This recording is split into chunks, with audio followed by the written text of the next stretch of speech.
નમસ્તે, કેમ છો તમે બધા? જય માતાજી, જય શ્રી કૃષ્ણ। સવારે મારી આંખો એક અજીબ અવાજથી ખુલી।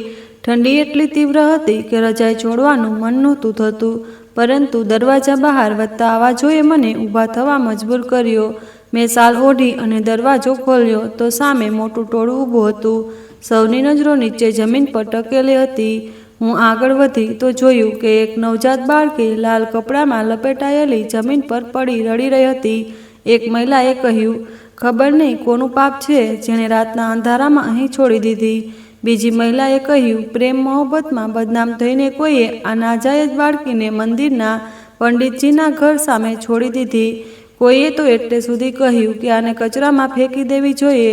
જો આવી ગંદકી પાડતા રહીશું તો આવા દિવસો વારંવાર આવશે। હું નીચે નમીને તે બાળકીને ખોળામાં ઉઠાવી લાવી। તે ખૂબ નબળી હતી અને ધ્રુજતા શ્વાસ લઈ રહી હતી। મેં બધાને ત્યાંથી જવા કહ્યું અને દરવાજો બંધ કરી દીધો। તે સમયે મારા પતિ પંડિત ગોવિંદ કોઈ કામથી બહાર ગયા હતા। મેં વિચાર્યું કે જ્યારે તેઓ પાછા આવશે ત્યારે વાત કરીશ, પરંતુ મનના ખૂણે એક અહેસાસ હતો કે તેઓ આ બાળકીને ક્યારેય સ્વીકારશે નહીં। મારા લગ્નને 15 વર્ષ થઈ ગયા હતા, પરંતુ મને સંતાનનું સુખ મળ્યું નહોતું। દરેક સારવાર કરાવી, દરેક દુઆ માંગી, પરંતુ પરિણામ ફક્ત નિરાશા જ રહ્યું। આ બાળકીને જોઈને મારા અંદર એક અજીબ મમતા જાગી, જાણે વર્ષોથી સૂના આંગણામાં કોઈ ખુશ્બુ ઉતરી આવી હોય। આગલા 3 દિવસ મેં તેની એવી સંભાળ રાખી જાણે તે મારી પોતાની સંતાન હોય। ચોથા દિવસે જ્યારે પંડિતજી ગામથી પાછા આવ્યા અને બાળકીને જોઈ તો તેમનો ચહેરો બદલાઈ ગયો। તેમણે ઉગ્ર સ્વરે પૂછ્યું, આ કોણ છે? મેં શાંત સ્વરે કહ્યું, સવારે દરવાજે મળી હતી, ખૂબ બીમાર હતી, મને લાગ્યું કે આ ભગવાનની પરીક્ષા છે। તેઓ ગુસ્સામાં બોલ્યા, તને કયો અધિકાર છે કે મને પૂછ્યા વિના આવી ગંદકી ઘરમાં લાવે? પોતાની સંતાનને કોઈ આવી રીતે નથી છોડતું। મેં જવાબ આપ્યો, તમે ભગવાનના સેવક છો, આવી વાતો કેવી રીતે કહી શકો? તેમણે નજર ફેરવી લીધી અને કહ્યું, આ બાળકી અહીં એક દિવસ પણ નહીં રહે। હું ચૂપ થઈ ગઈ। આખી રાત બાળકીને છાતી સાથે લગાડીને વિચારતી રહી, જો હું પણ બીજા લોકોની જેમ તેને નકારી દઉં તો શું ભગવાન મારાથી ખુશ થશે? મારા હૃદયે કહ્યું કે મેં જે કર્યું તે યોગ્ય હતું। બીજા દિવસે પંડિતજી શક્તિથી બોલવા લાગ્યા કે તેને કોઈ અનાથાશ્રમમાં છોડી આવો, પરંતુ મેં સાફ ઇનકાર કરી દીધો। મેં કહ્યું, આ હવે મારી જવાબદારી છે, ભગવાને આપી છે, ભગવાન જ સંભાળશે। તેઓ નારાજ થયા અને ઘણા દિવસો સુધી મારી સાથે વાત ન કરી, પરંતુ મેં બાળકીને ન છોડી। મેં તેનું નામ પરી રાખ્યું અને રોજ તેના માટે પ્રાર્થના કરતી। પાડોશીઓ હજી પણ પીઠ પાછળ વાતો કરતા, પરંતુ મેં તેમની વાતો પર ધ્યાન આપવાનું છોડી દીધું। બાળકી રાત્રે રડતી તો પંડિતજી ચીડાઈ જતા, ઘણીવાર મને ઠપકો આપતા, પરંતુ હું ચૂપચાપ સહન કરતી। મને ખબર હતી કે જે દિવસે આ બાળકી મારા હૃદયમાંથી નીકળી જશે તે દિવસે મારું આત્માનું મૃત્યુ થશે। 2 અઠવાડિયા વીતી ગયા। બાળકી હવે થોડી સારી થઈ ગઈ હતી, તેના ચહેરા પર ચમક આવી ગઈ હતી। મારું વિશ્વ બદલાઈ ગયું હતું। દરેક વસ્તુ જાણે આ નાનકડી જીવની આસપાસ ફરતી હતી। એક દિવસ મંદિરથી પાછા આવ્યા બાદ પંડિતજીએ કહ્યું, પાડોશીઓ વાતો બનાવે છે, હજી સમય છે, તેને છોડી દો। મેં જવાબ આપ્યો, જો તમને ભગવાનની ઈચ્છા સ્વીકારવી નથી તો ઓછામાં ઓછું મારી લાગણીઓનું તો સન્માન કરો। પંડિતજી ચૂપ થઈ ગયા અને કંઈ ન બોલ્યા। મેં ચૂપચાપ બાળકી માટે નાના નાના કપડાં સીવડાવ્યા, ચૂલો બનાવ્યો અને રોજ તેને લોરી સંભળાવવા લાગી। જ્યારે મેં એને હસતા જોઈ ત્યારે લાગતું કે આખું વિશ્વ મારા ચરણોમાં મૂકી દેવાયું હોય। એક રાતે બાળકીને ખૂબ રડવાનું શરૂ કર્યું, કદાચ તેના પેટમાં દુખાવો હતો। હું તેને છાતીએ લગાડીને ઝૂલાવવા લાગી। તે જ સમયે પંડિતજી રૂમમાંથી બહાર આવ્યા અને ગુસ્સામાં બોલ્યા, આ તે શું તમાશો ચલાવ્યો છે? તને અંદાજો નથી કે પાડોશીઓ શું કહે છે? તું એક પાપને પાડે છે। મેં ધીમે સ્વરે કહ્યું, જો આ પાપ છે તો શું ભગવાન આપણને તેની પરીક્ષામાં નહીં મૂકે? તમે ધર્મની વાત કરો છો, શું ધર્મમાં અનાથ પર દયા રાખવાનું પુણ્ય નથી બતાવાયું? પંડિતજી ચૂપ રહ્યા, પરંતુ તેમના ચહેરા પર કઠોરતા સ્પષ્ટ દેખાતી હતી। સવારની પ્રાર્થના બાદ તેઓ મંદિર ગયા અને બપોર સુધી પાછા ન આવ્યા। હું જાણતી હતી કે તેઓ કંઈક વિચારી રહ્યા છે, કદાચ તેમના હૃદયમાં ક્યાંક કોઈ નરમ લાગણી પણ જાગી રહી હતી, પરંતુ તેઓ તેને સ્વીકારવા માંગતા નહોતા। તે દરમિયાન મારી એક સખી ઘરે આવી। તે જાણતી હતી કે હું વર્ષોથી સંતાન માટે તરસી રહી હતી। જ્યારે મેં પરીની વાત કરી તો તે ભાવુક થઈ ગઈ અને બોલી, આ ભગવાનની કૃપા છે, જેણે તને આ બાળકી બહાને માં બનાવી દીધી. તેણે બાળકી માટે એક નાનકડું ફ્રોક ભેટ આપ્યું અને કહ્યું, માં બનવા માટે જન્મ આપવો જરૂરી નથી. તે દિવસે મારા હૃદયને શાંતિ મળી. રાત્રે પંડિતજી પાછા આવ્યા. તેમના હાથમાં મંદિરના કેટલાક પુસ્તકો હતા. તેઓ સીધા પોતાના રૂમમાં ગયા. મેં ખાવાનું મૂક્યું, પરંતુ તેઓ બહાર ન આવ્યા. હું જાણતી હતી કે તેમના અંદર કંઈક તૂટી રહ્યું છે, પરંતુ તેઓ તેને નકારી રહ્યા હતા. બીજા દિવસે સવારે તેમણે કહ્યું કે તેઓ પરી માટે કોઈ બીજી વ્યવસ્થા કરવા માગે છે.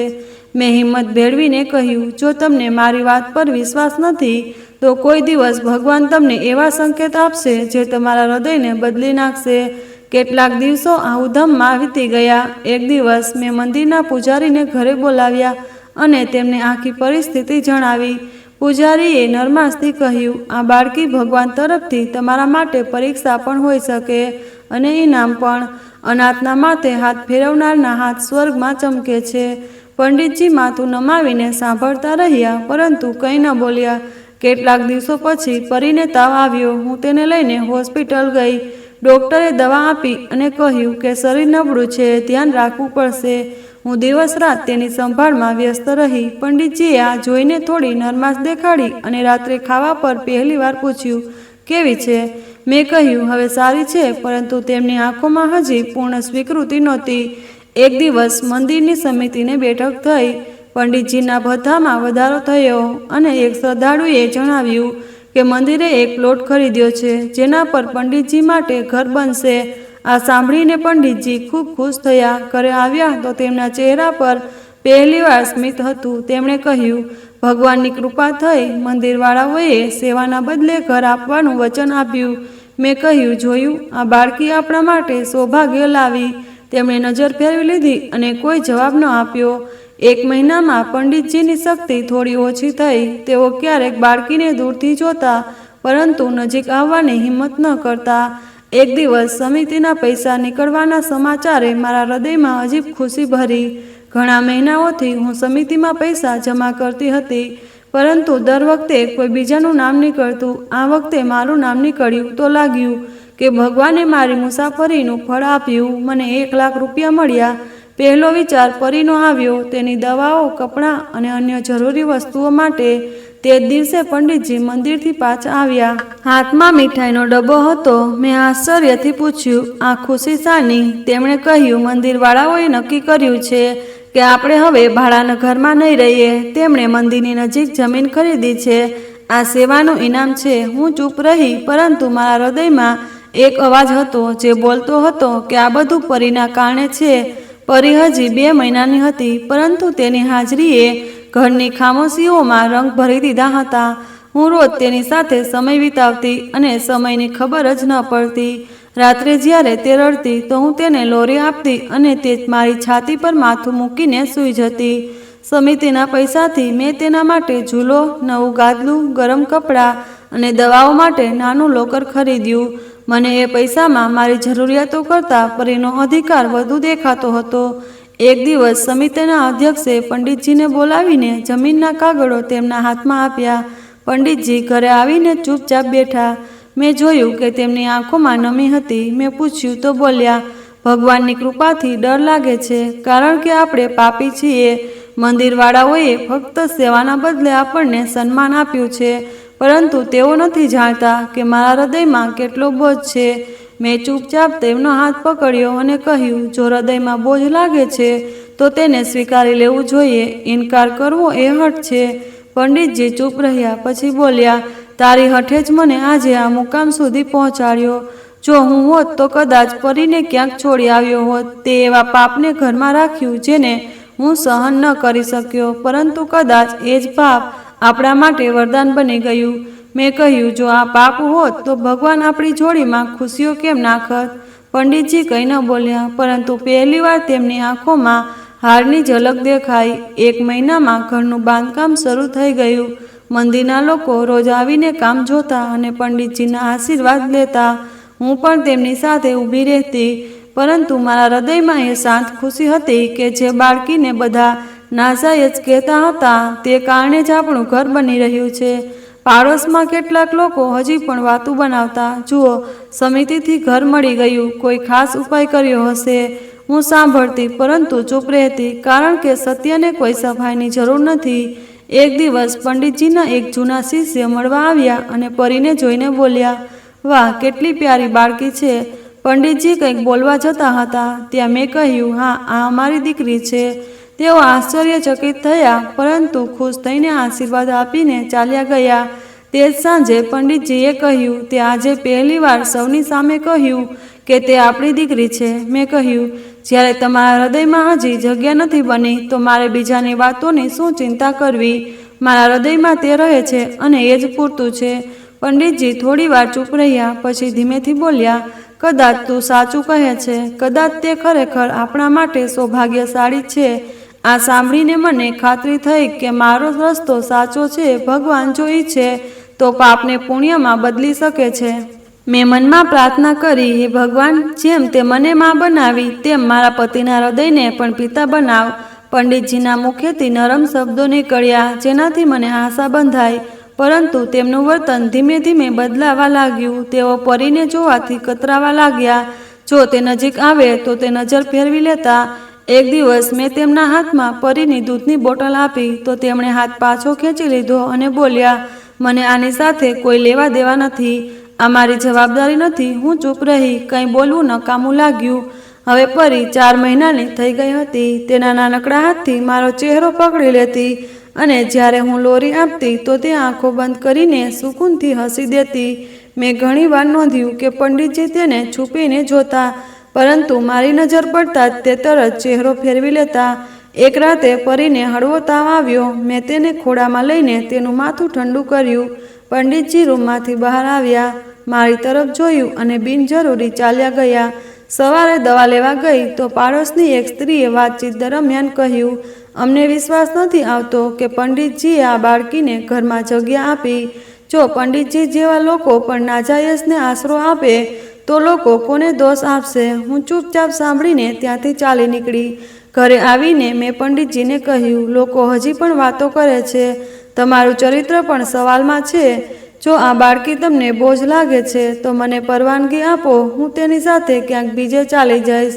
પંડિતજી ગુસ્સામાં બોલ્યા, ધમકી ન આપ. આ ઘર તારું છે, પરંતુ આ પાપની પોટલીના કારણે મારા નિર્ણયો પર અસર ન કર. મેં કહ્યું, જો આ પાપની પોટલી છે તો તમારા ભાગ્યમાં આ કૃપા ક્યાંથી આવી? ઘર મળ્યું, મંદિરવાળાઓએ સન્માન આપ્યું, સમિતિ બની, તમને બધામાં વધારો મળ્યો. આ બધું કોના આવ્યા પછી થયું?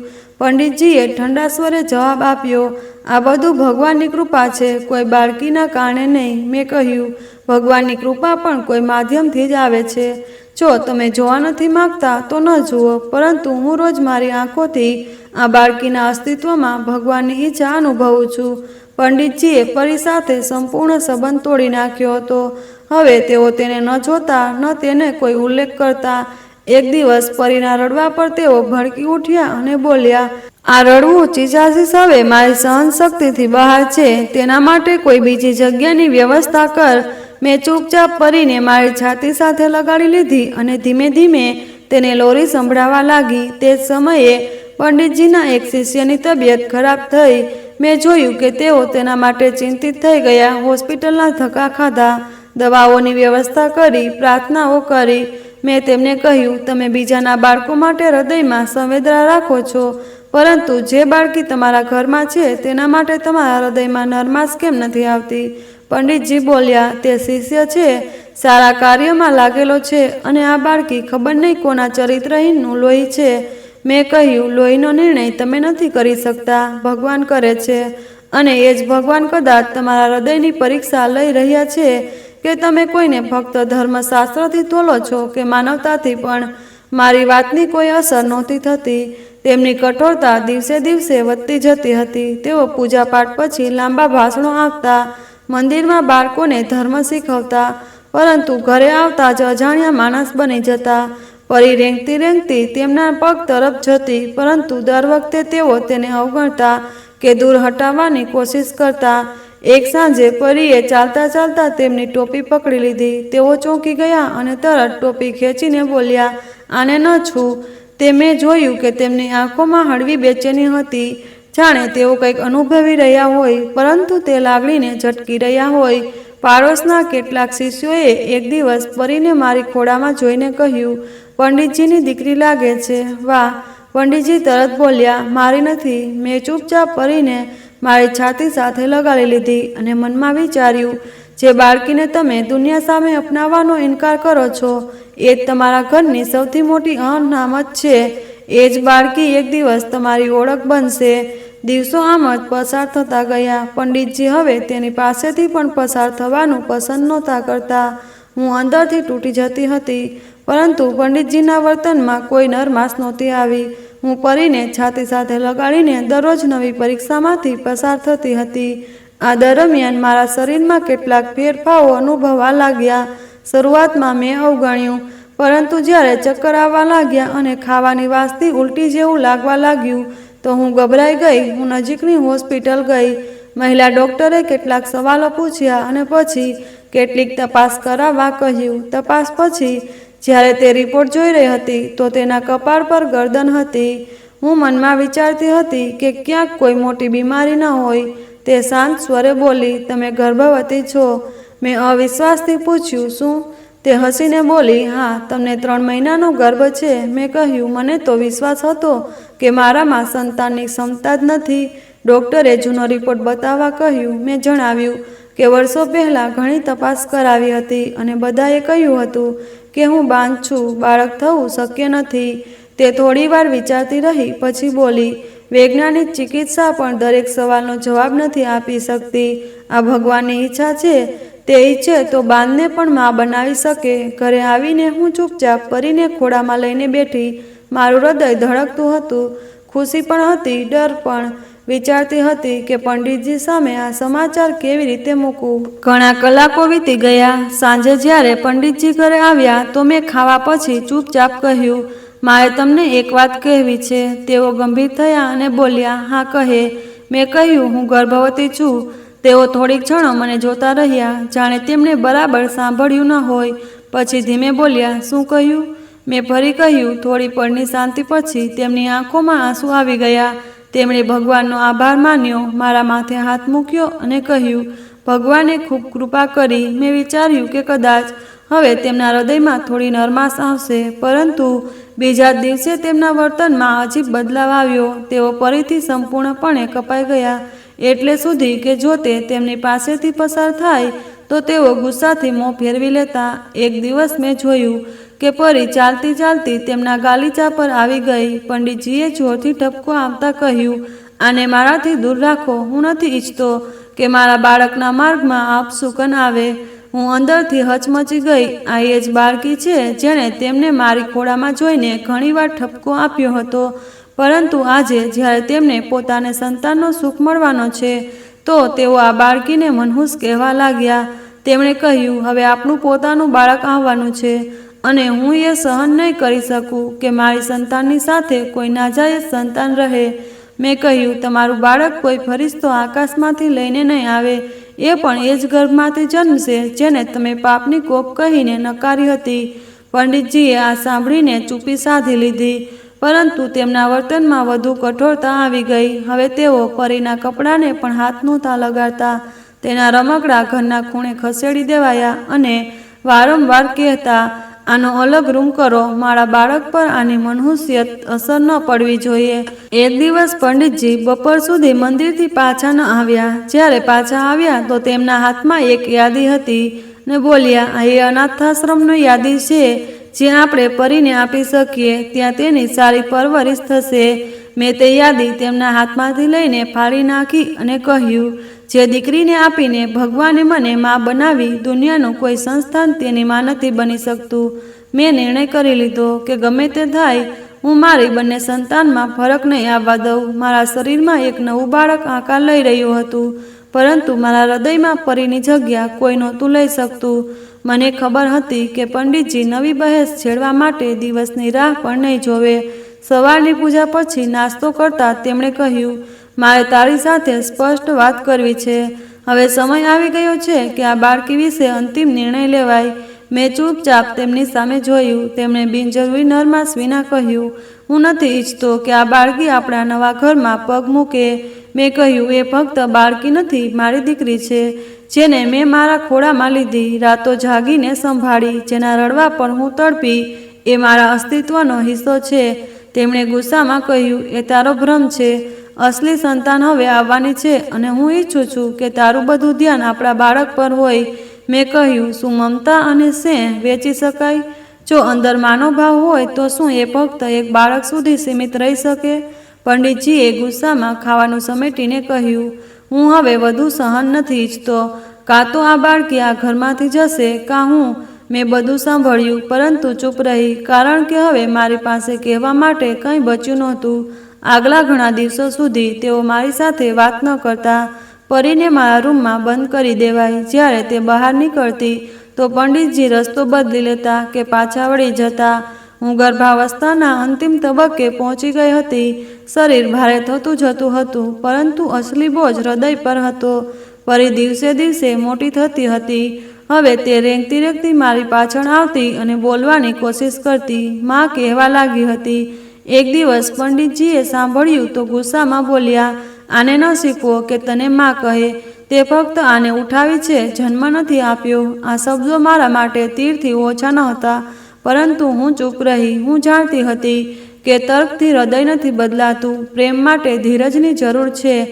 એક દિવસ પાડોશની એક મહિલા આવી અને ધીમેથી બોલવા લાગી, પંડિતજીના મઠમાં વાત કરે છે કે તેઓ આ બાળકને ઘરમાંથી કાઢવા માંગે છે. લોકો સવાલ કરે છે કે જો ધર્મગુરુ હોવા છતાં આટલા કઠોર હોય તો સામાન્ય લોકો દયા ક્યાંથી શીખશે? મેં પંડિતજી સાથે આ વિશે વાત કરી તો તેમણે ગુસ્સામાં દરવાજો બંધ કરી દીધો અને બોલ્યા, લોકોને તો જીભ આપી છે, તું જ મારી વાતો તેમના કાન સુધી પહોંચાડે છે. મેં કહ્યું, મેં કંઈ નથી કહ્યું, પરંતુ તમારા વર્તનમાં જે દેખાય છે એ જ લોકો બોલે છે.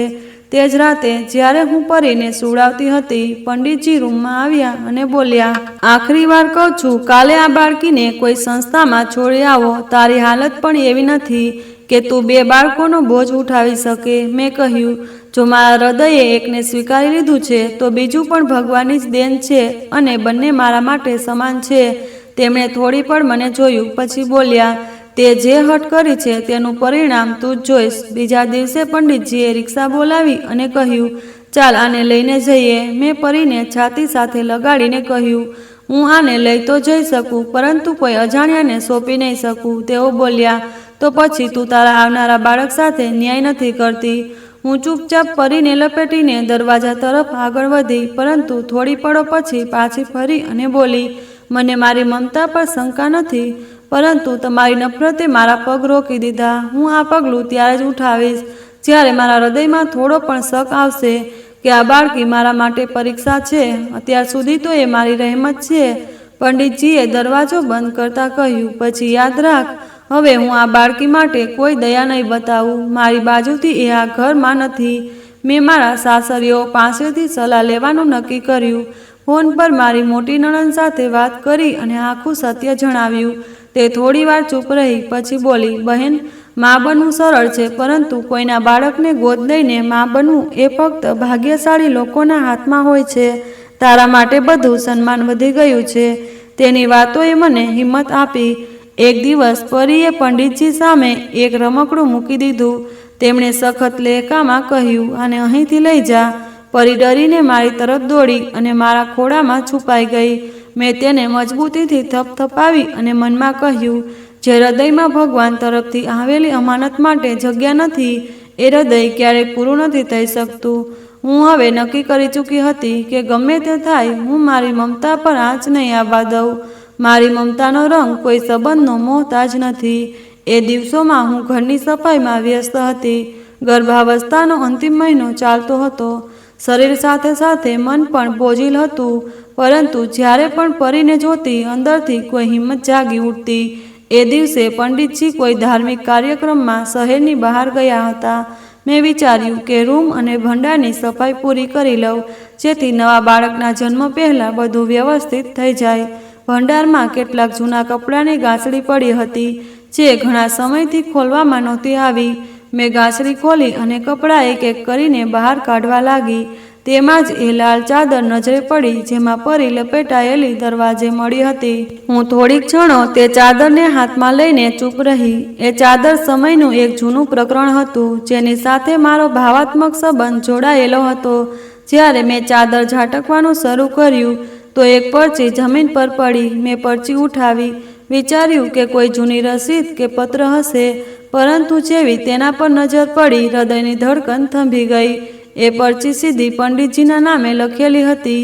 તેમાં લખ્યું હતું, આ તમારી દીકરી છે. હું તમારા પર બોજ નથી નાખવા માંગતી, પરંતુ મારું જીવન સમાપ્તિની કગાર પર છે. કેન્સર અંતિમ તબક્કામાં છે. મેં આ ચાદર તમારા દરવાજે એ આશા સાથે રાખી છે કે કદાચ તમે તેને સ્વીકારશો. જો આ પરચી ક્યારેય સમીનાના હાથમાં આવે તો તેને જણાવજો કે આ બાળકી તમારી બીજી પત્નીની અંતિમ નિશાની છે. મારા હાથ ધ્રુજવા લાગ્યા. આંખો સામે જમીન ફરવા લાગી. હું ફર્શ પર બેસી ગઈ. પરીનો એ નાનકડો ચહેરો આંખો સામે તરવા લાગ્યો. એ બાળકી જેને મારા પતિ રોજ પાપની નિશાની કહેતા, નાજાયજનો તાણો આપતા, એ તેમની પોતાની સંતાન નીકળી. હું ઘણીવાર ભંડારમાં બેસી રહી. ન તો રડવું આવ્યું, ન અવાજ નીકળ્યો. એ પણ એવી હતી જાણે મારી અંદરની આખી દુનિયા શાંત થઈ ગઈ હોય. મેં પરચીને છાતી સાથે લગાડી લીધી અને પછી ચાદરને ફરીથી લપેટીને પાછી મૂકી દીધી, જાણે કોઈ પવિત્ર વસ્તુ હોય. પંડિતજી સાંજે ઘરે પાછા આવ્યા. તેમના ચહેરા પર થાક હતો, પરંતુ મેં વાત ટાળવી નહોતી ઈચ્છી. મેં કહ્યું, મારે તમારી સાથે એકલામાં વાત કરવી છે. તેઓ ચોંકીને બેઠા. મેં ધીમેથી ચાદર અને પરચી તેમની સામે મૂકી અને કહ્યું, આ મેં ભંડારની સફાઈ દરમિયાન શોધી. વાંચો અને પછી પોતે જ નિર્ણય કરો કે તમે કોની સાથે છો. પંડિતજીએ પરચી ઉઠાવી અને વાંચતા તેમના ચહેરાનો રંગ બદલાવા લાગ્યો. તેઓ ચૂપ થઈ ગયા. થોડીવાર સુધી પરચીને જોતા રહ્યા. પછી ચાદરને સ્પર્શ કર્યો અને તરત હાથ પાછો ખેંચી લીધો.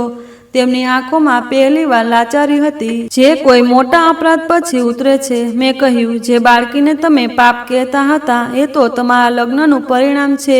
તમે મારી પાસેથી બીજા લગ્નની વાત છુપાવી, પરંતુ આ નિષ્કપટ બાળકીનો શું દોષ, જેને તમારા દરવાજે છોડી દેવાય? પંડિતજીએ નજર નીચી કરી લીધી. પછી ધીમે ધીમે બોલવા લાગ્યા. તેમને જણાવ્યું કે એક ધાર્મિક કાર્યક્રમ દરમિયાન તેમને લગ્ન માટે દબાણ કરવામાં આવ્યું હતું. એક છોકરીની બારાત નહોતી આવી અને માહોલ બદનામ થઈ રહ્યો હતો. તેમને કહેવામાં આવ્યું કે લગ્ન કરી લો, જેથી છોકરીની ઇજ્જત બચી જાય. મેં ચૂપચાપ એ લગ્ન કરી લીધા. એ છોકરી બીમાર હતી. શરૂઆતમાં ખબર ન પડી, પછી જાણવા મળ્યું કે તેને કેન્સર છે. હું દર 2 મહિને તેને થોડા પૈસા આપતો અને એ નક્કી થયું હતું કે આ બધું ગુપ્ત રહેશે, તને ક્યારેય ખબર નહીં પડે. પરંતુ જ્યારે એ છોકરી તેના આખરી દિવસોમાં હતી, હું તેને મળવા ગયો, પણ તે ત્યાં નહોતી. સગાઓએ કહ્યું કે કદાચ તે ક્યાંક ચાલી ગઈ છે કે ભગવાનને પ્યારી થઈ ગઈ. હું ખાલી હાથ પાછો ફર્યો. મને ખબર નહોતી કે તે બાળકીનો જન્મ થઈ ચૂક્યો છે અને તેને મારા ઘરે છોડી દેવાય છે. મેં પંડિતજીને કઠોર લહેકામાં કહ્યું, તમે તમારી પત્ની પર ભરોસો ન કર્યો, પરંતુ આ બાળકી પર પણ દયા ન કરી. શું ભગવાનના ભક્ત આવા હોય છે? શું પોતાની સંતાનને ફક્ત એટલા માટે નકારી દેવાય કે એ તમારા બીજા જીવનની નિશાની છે? પંડિતજી રડવા લાગ્યા અને બોલ્યા, હું મારી જાતને કેવી રીતે માફ કરું? મેં આને રોજ પરાઈ કહી, પાપ કહ્યું, તને રોકી, ડરાવી, તારા માતૃત્વ પર શંકા કરી અને એ મારી પોતાની દીકરી નીકળી. મેં કહ્યું, હવે નિર્ણય તમારા હાથમાં છે. તમે તેને પાપની ગાંસડી સમજીને ઘરમાંથી કાઢવા માંગતા હતા. હવે કહો શું કરવું? હું તમારા પોતાના લગ્નથી જન્મેલી અને તમારા વંશની દીકરીને ઘરમાંથી કાઢી દઈએ? પંડિતજી ચૂપ રહ્યા. ખુરશી પર બેસીને ચહેરો હાથોથી ઢાંકી દીધો. મેં એક પરચી તેમની સામે મૂકી અને કહ્યું, જે દિવસે આ ચાદર તમારા દરવાજે રાખવામાં આવી તે દિવસે ભગવાને તમારી પરીક્ષા શરૂ કરી હતી, અને જે દિવસે તમે આ બાળકીને પરાઈ કહી તે જ દિવસે ભગવાને તમારું હૃદય ખાલી કરી દીધું. પંડિતજી ઊભા થયા, ચાદર હાથમાં લીધી અને બોલ્યા, મેં ખૂબ મોટો અન્યાય કર્યો છે. મેં ફક્ત આ બાળકીને જ નકારી નથી, પણ એ સ્ત્રીની આખરી અમાનતને પણ જમીન પર રાખી દીધી. મેં કહ્યું, આ માફીનો સમય નથી, સુધારાનો સમય છે. આ બાળકી હજી પણ તમને પિતા કહેવા તૈયાર છે. બસ હૃદયનો દરવાજો ખોલી દો. એ નિષ્કપટ છે અને ભગવાને તેના માધ્યમથી આપણને સન્માન, ઘર, સંતાન બધું જ આપ્યું છે. તે જ વખતે પરી અંદર આવી અને પંડિતજીના ચરણો સાથે લાગી ગઈ. તેઓ તેના નાનકડા હાથોને જોતા રહ્યા. પછી ધીમેથી તેને ઉઠાવીને છાતી સાથે લગાડી અને જોરથી રડી પડ્યા. જ્યારે પંડિતજીએ પરીને ખોળામાં લીધી તો તેમના ચહેરા પર એ નરમાશ પાછી આવી જે વર્ષો પહેલાં ખોવાઈ ગઈ હતી. તેઓ તેના વાળમાં હાથ ફેરવતા રહ્યા પણ કંઈ ન બોલ્યા. હું ચૂપચાપ બંનેને જોતી રહી. ઘણો પળો એમ જ વીતી ગઈ. પછી તેમણે પરીને મારી ખોળામાં આપી અને રૂમમાં એક ખૂણામાં જઈને બેસી ગયા. માથે હાથ રાખીને ઘણીવાર ચૂપ રહ્યા. પંડિતજીના મુખેથી બીજા લગ્નની સ્વીકૃતિ સાંભળીને હું અંદરથી ખાલી થઈ ગઈ. રૂમમાં પાછી ફરીને મેં પરીને ખોળામાં લીધી અને પોતાને સંભાળવાની કોશિશ કરી. પંડિતજી ઘણીવાર મારી સાથે વાત કરવા આવ્યા પણ મેં કોઈ જવાબ ન આપ્યો. મારો આક્રોશ અત્યંત હતો. હું પણ ચૂપ રહી કારણ કે મને ખબર હતી કે જો મેં મોં ખોલ્યું તો કદાચ એવા શબ્દો નીકળશે જે ક્યારેય પાછા નહીં લઈ શકાય. રાત્રે ભગવાનના ચરણોમાં જઈને ફક્ત એટલું જ કહ્યું, મારા હૃદયને એટલું મજબૂત કર કે હું મારી શંકા હોવા છતાં આ બાળકીને માની જેમ પાડી શકું. મેં તેને ભગવાનની ઈચ્છા સમજીને ખોળામાં લીધી હતી અને એ નિર્ણય આજે પણ અટલ છે. મારી મમતા એ સત્યની મોહતાજ નથી જે મને હવે જાણવા મળ્યું. બીજે દિવસે પંડિતજી ચૂપચાપ બેસી રહ્યા. ભોજન કરીને પાછા ફર્યા તો બોલ્યા, જો તું ઈચ્છે તો હું આ લગ્નને સમાપ્ત કરી દઉં, તને છોડી દઉં કે જે સજા આપવા માગે તે પણ સ્વીકારું. મેં કહ્યું, સજા હું નહીં આપું, સમય આપશે. જે બોધ તે વર્ષો સુધી છુપાવ્યો એ હવે મારા ખભે છે. તે બીજું લગ્ન કર્યું પણ આ બાળકને પણ સ્વીકાર્યું નહીં અને મને બાંજ કહીને મારી ધીરજને વારંવાર તોડી. હવે જ્યારે સત્ય બહાર આવ્યું તો શું હું મારું કર્તવ્ય છોડી દઉં? ના, ભગવાને જે જવાબદારી આપી છે હું એ નિભાવીશ, ભલે તું સાથ આપે કે ન આપે. પંડિતજીએ નજર નીચી કરીને તે ખૂબ હિંમત બતાવી. તારા જેવી સ્ત્રી દરેકના ભાગ્યમાં નથી હોતી. મેં કહ્યું, તે પણ એ જ કર્યું જે પુરુષો અવારનવાર કરે છે. ચૂપચાપ પોતાનો રસ્તો પસંદ કર્યો અને સ્ત્રી પર વિશ્વાસ ન કર્યો. પરંતુ હું એ નહીં બનું જે તારી ચૂપીનો બદલો લે. હું એ બનીશ જે આ બાળકીને તેના જન્મ આપનારી માતા કરતાં પણ વધુ પ્રેમ આપે. એક દિવસ મારી નણંદ ઘરે આવી. તે આખું સત્ય જાણી ચૂકી હતી અને બોલી, મને આશ્ચર્ય થાય છે કે આઘાત પછી પણ તું સ્થિર છે. હું હોત તો બધું છોડી દીધું હોત. મેં પાછળ ફરીને ન જોયું પણ હૃદયમાં ક્યાંક એક ટીસ હતી. ઘરે આવી તો પરી મારી પાસે આવી. હસીને બોલી, માં જો મેં ચિત્ર બનાવ્યું. એ કેટલી ગૂંચવણવાળી રેખાઓ હતી પણ તેમાં એક આકૃતિ હતી. તે ચિત્રમાં તેણે મને અને પોતાને સાથે બનાવ્યા હતા અને વચ્ચે એક હૃદય પણ બનાવ્યું હતું. મેં એ કાગળને છાતી સાથે લગાડી લીધો. કેટલાક દિવસો પછી મંદિરના મુખ્ય પૂજારી જે પંડિતજી વરિષ્ઠ હતા અમારે ઘરે આવ્યા અને બોલ્યા, બેટા તે ઘણું સહન કર્યું પણ જે કર્યું છે એ દરેક સ્ત્રી નથી કરી શકતી. મેં જવાબ આપ્યો, મેં ફક્ત મારું કર્તવ્ય નિભાવ્યું. તેમણે કહ્યું, તે ફક્ત એક તૂટતા સંબંધને જ સંભાળ્યો નથી પણ તેને નવો પાયો પણ આપ્યો. આ બાળકી ભલે તારી પોતાની સંતાન ન હોય પણ તે તેની સાથે જે સંબંધ બનાવ્યો એ સાચા લોહીના સંબંધ જેવો છે. આ વાતચીતના થોડા દિવસો પછી પંડિતજીએ મંદિરમાં જાહેર ઘોષણા કરી જેમાં તેમણે પોતાના બીજા લગ્ન, બાળકી અને મારી સાથે કરેલા અન્યાયને સ્વીકાર્યો. કેટલાક લોકો આશ્ચર્યથી જોવા લાગ્યા, કેટલાક સાંભળ્યા વિના ચાલ્યા ગયા પણ કેટલાકે તેમના હાથ ચૂમીને કહ્યું, તમે સાચું બોલીને તમારી ઇજ્જત પાછી મેળવી. ઘોષણા પછી ઘરના માહોલમાં શાંત બદલાવ અનુભવાયો. હવે પંડિતજી ઘણીવાર પરીને ધ્યાનથી જોવા લાગ્યા. જ્યારે તે કંઈ બોલતી તો તેઓ અનાયાસ હસી દેતા પરંતુ તેમના વર્તનમાં હજી થોડી દૂરી અનુભવાતી, જાણે તેમના હૃદયમાં નરમાશ આવી ગઈ હોય પણ શબ્દો સાથ ન આપતા હોય. હું આ બધું ચૂપચાપ જોતી કારણ કે હું જાણતી હતી કે જ્યારે અંદર પસ્તાવો બેસી જાય તો વ્યક્તિના અસ્તિત્વ પર ગાઢ ચૂપકીનો પડદો બિછાઈ જાય. પરી દિવસે દિવસે ચંચળ થતી જતી હતી. હવે તે બોલવાનું શીખી ગઈ હતી. નાની નાની વાતો પર હસતી અને હંમેશા મારી કે પંડિતજીની આસપાસ ફરતી રહેતી. તે ઘણીવાર પંડિતજી પાસે જઈને બેસતી અને તેમના હાથમાં કોઈ રમકડું આપી દેતી. તેઓ જોઈને હળવેથી માથું હલાવતા કે ધીમેથી હસી દેતા. ક્યારેક જ્યારે તેમને ખોળામાં ચડવાની કોશિશ કરતી તો તેઓ એક પળ રોકાઈને તેને બાહોમાં લઈ લેતા પણ ઝડપથી છોડી દેતા, જાણે તેમના હૃદયનો બોજ તેમની બાહોમાં ટકી ન શકતો હોય. એક રાતે મેં જોયું કે તેઓ મંદિરમાં ભગવાનના ચરણોમાં જઈને રડી રહ્યા હતા. હું ચૂપચાપ દરવાજા પાછળ ઊભી રહી. તેમણે માથું ઊંચું કર્યું અને રડતા બોલ્યા, હે ભગવાન, મેં મારી દીકરીને ઓળખી નહીં. તે તેને મારા માટે ક્ષમાનું માધ્યમ બનાવી અને મેં પાપ કહી. મને માફ કર. આ પહેલો પ્રસંગ હતો જ્યારે મેં તેમના મુખેથી એવા વાક્યો સાંભળ્યા જેને મારું હૃદય વર્ષો પહેલાં અનુભવી ચૂક્યું હતું. એ દિવસે સવારે તેઓ મંદિર ન ગયા, બસ ચૂપચાપ બેસી રહ્યા. પરી તેમની પાસે ગઈ, તેમના ઘૂંટણ પર ચડી અને તેના નાનકડા હાથોથી તેમનો ચહેરો સ્પર્શવા લાગી. પંડિતજીએ તેને પકડીને પોતાના ખોળામાં બેસાડી. પરી ખુશીથી ખડખડાટ હસી અને તેમની દાઢી પકડી લીધી. હું દરવાજે ઊભી હતી. પંડિતજીની આંખો આંસુઓથી ભરાઈ ગઈ. તેમણે પરીને છાતી સાથે લગાડી અને તેના કપાળે ચૂમી. પછી તેને ખોળામાં લઈને મને બોલાવી. હું અંદર ગઈ તો તેમણે કહ્યું, સમીના, આજે પહેલીવાર હૃદય હળવું લાગ્યું. મેં વર્ષો સુધી આ નિષ્કપટ પાસેથી છીનવવાની કોશિશ કરી જે તેનો હક હતો. મેં તેને મારી દીકરી કહેવામાં મોડું કરી દીધું, પણ આજે એ શબ્દ પોતે જ મારા હોઠ પર આવી ગયો. મેં કહ્યું, ભગવાનના ઘેર દેર છે, અંધેર નથી. જે પડે તમારા હૃદયમાં નરમાશ આવી એ જ પડે આ બાળકીને તમને પોતાના પિતા માની લીધા. એ દિવસ પછી પંડિતજીનું પરી પ્રત્યેનું વર્તન સંપૂર્ણપણે બદલાઈ ગયું. તેઓ હવે તેને મંદિર લઈ જતા, રસ્તે રમકડા લઈ આપતા અને ખોળામાં લઈને લોકોને મળાવતા. પાડોશીઓએ પણ આ બદલાવ અનુભવ્યો. કેટલાકે સરાહના કરી, કેટલાકે નહીં, પણ મોટા ભાગનાએ ચૂપ રહેવું યોગ્ય સમજ્યું.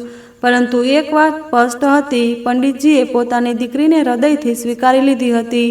પરીએ પણ આ બદલાવને તરત અનુભવ્યો.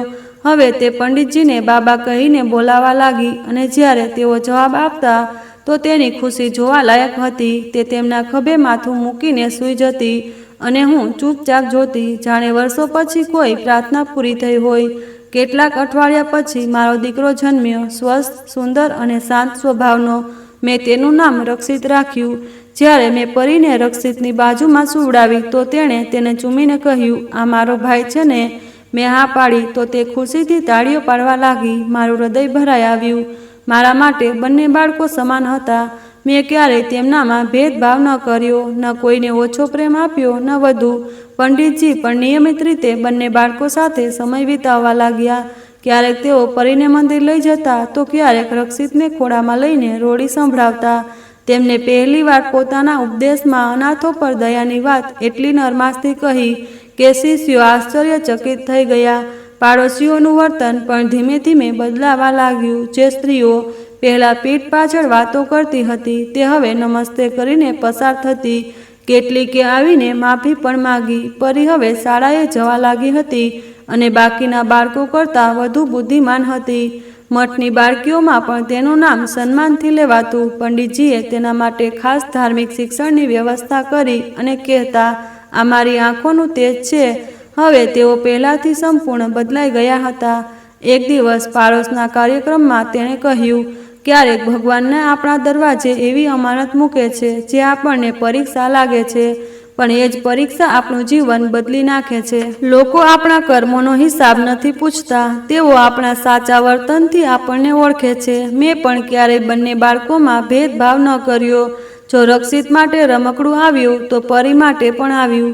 જો રક્ષિત માટે કપડાં સીવડાવ્યા તો પરી માટે પણ. હું બંનેને મારી દુઆઓમાં સમાન રીતે સામેલ કરતી. એ બંને મારા હૃદયના બે ખૂણા હતા, અલગ નહીં, પણ એક પૂર્ણ. હવે ઘરમાં પહેલાં કરતાં વધુ શાંતિ અને સુકૂન હતું. મને લાગ્યું કે વર્ષોની દિવાલોમાં ગૂંજતી ખામોશી હવે પ્રેમની મુસ્કાનોમાં બદલાઈ ગઈ. મારું બલિદાન, મારી ચૂપકી અને મારી ધીરજનું ફળ હવે મને મારા બાળકોના ચહેરા પર દેખાતું. પંડિતજીએ મંદિરના પુસ્તકાલયમાં પરીના નામે એક ખૂણો સમર્પિત કર્યો જ્યાં બાળકીઓ માટે યોગ્ય પુસ્તકો રાખવામાં આવતી. તેમનું કહેવું હતું, મારી દીકરી ફક્ત ગીતા યાદ કરનારી નહીં બને, તે વિદ્વાન બનશે, ધર્મ અને દુનિયા બંનેનું જ્ઞાન રાખનારી.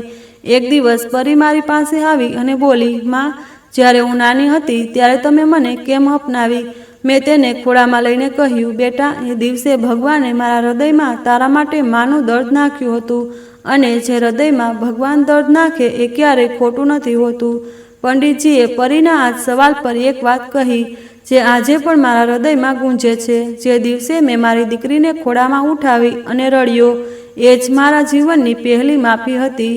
જે મેં પોતાની જાત પાસે માગી. મહિનાઓ વર્ષોમાં બદલાતા ગયા. રક્ષિત શાળાએ જવા લાગ્યો અને પરી મઠની સાથે સાથે શાળામાં પણ શ્રેષ્ઠ પ્રદર્શન કરવા લાગી. હું ઘણીવાર સાંજે આંગણામાં બેસીને વિચારતી, જો એ દિવસે દરવાજે પડેલી એ બાળકીને જોઈને હૃદય ફેરવી લીધું હોત તો કદાચ આજે પણ હું ખાલી જોડી લઈને ભગવાન પાસે સવાલો કરતી હોત. એક દિવસ પરી મારે પાસે આવી અને બોલી, માં, શું હું તમારી પોતાની નથી? મેં તેનો ચહેરો હાથમાં લઈને કહ્યું, બેટા, જો માં બનવું ફક્ત જન્મ આપવાથી થતું હોત તો ભગવાને માનો દરજ્જો આટલો ઊંચો ન કર્યો હોત. મેં તને મારા હૃદયથી જન્મ આપ્યો છે અને હૃદયની કોખ શરીરની કોખ કરતાં વધુ પવિત્ર અને મજબૂત હોય છે. મેં બંને બાળકોને સમાન પ્રેમ આપ્યો, સમાન રીતે પાળ્યા અને તેમની વચ્ચે ક્યારેય ભેદ ન આવવા દીધો. મને ખબર હતી કે જો મેં ક્યાંય પણ મોહબ્બતમાં કમી કરી તો એ મારી ઉપાસનાને ખોટી કરી દેશે. ભગવાને આપેલા ઇમ્તહાન ફક્ત વાતોથી નહીં પણ કર્મોથી પણ સફળ થવું પડે છે. સમય વીતતો ગયો, પરી મોટી થઈ ગઈ. રક્ષિત પણ ધર્મ અને દુનિયાની જ્ઞાનમાં આગળ વધી રહ્યો હતો. હું ઘણી વાર વિચારું છું, જે દિવસે મારા દરવાજે એ નાનકડો જીવ રાખવામાં આવ્યો હતો, જો હું તેને પાપનો બોજ સમજીને છોડી દઈ હોત તો હું માં ન બનત, ન સ્ત્રી બનત, બસ એક પથ્થર બનીને રહી જાત. આ કહાની મારી નથી, એ એવી સ્ત્રીની છે જે પોતાની મમતાને કોઈ સંબંધની મોહતાજ નથી થવા દેતી. આ એ માએ જેવી સ્ત્રીઓની કહાની છે જે કોઈના બાળકના માથે હાથ ફેરવે છે તો ભગવાન તેમના માથે પોતાનો આશીર્વાદ રાખે છે. અને આ સંદેશ એ બધા લોકો માટે છે જે સંબંધોને ફક્ત લોહીના પેમાને માપે છે.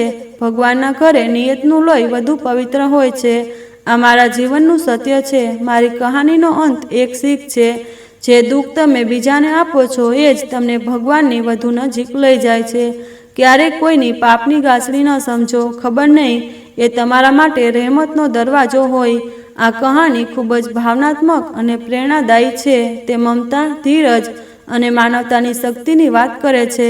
સમીનાની હિંમત અને તેની અડગ નિષ્ઠા દરેક માટે એક ઉદાહરણ છે કે કેવી રીતે પ્રેમ અને ધર્મના સાચા માર્ગે ચાલીને મુશ્કેલ પરિસ્થિતિઓને પણ બદલી શકાય છે. પંડિતજીનું પરિવર્તન બતાવે છે કે પસ્તાવો અને સ્વીકૃતિ દ્વારા હૃદયનો બોજ હળવો થઈ શકે છે. આ કહાની એ પણ શીખવે છે કે સાચા સંબંધો લોહીના નથી પણ નિયત અને પ્રેમના હોય છે. જો તમને આ કહાની ગમી હોય તો તમારો અભિપ્રાય કમેન્ટમાં જરૂર જણાવજો અને વિડીયોને લાઈક કરી ચેનલને સબસ્ક્રાઈબ કરવાનું ભૂલતા નહીં. આભાર.